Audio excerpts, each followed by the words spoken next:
Match শেষে ক্যামেরায় ধরা পড়ল আবেগ ঘন মুহূর্ত। চোখে জল নিয়ে মাঠে দাঁড়িয়েছিলেন ব্রাজিলের তারকা, কিন্তু সেই অশ্রু ছিল কষ্টের না, ছিল ফিরে পাওয়ার এক গল্প।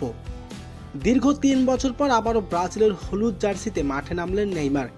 ইনজুরি আর পুনর্বাসন আর কঠিন সময় পেরিয়ে অবশেষে জাতীয় দলে ফিরতে পেরেছেন তিনি।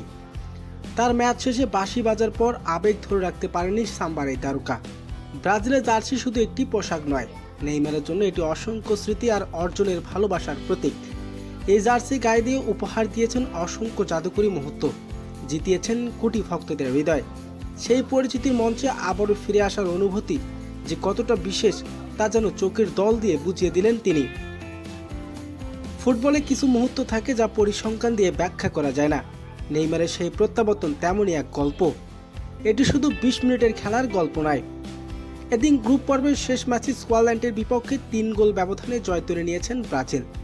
তবে 3 বছর পর, দীর্ঘদিন পর স্কটল্যান্ডের বিপক্ষে মাঠে ফিরেছিলেন তিনি। তবে সেদিন 15 থেকে 20 মিনিট খেলার সুযোগ পেয়েছেন নেইমার।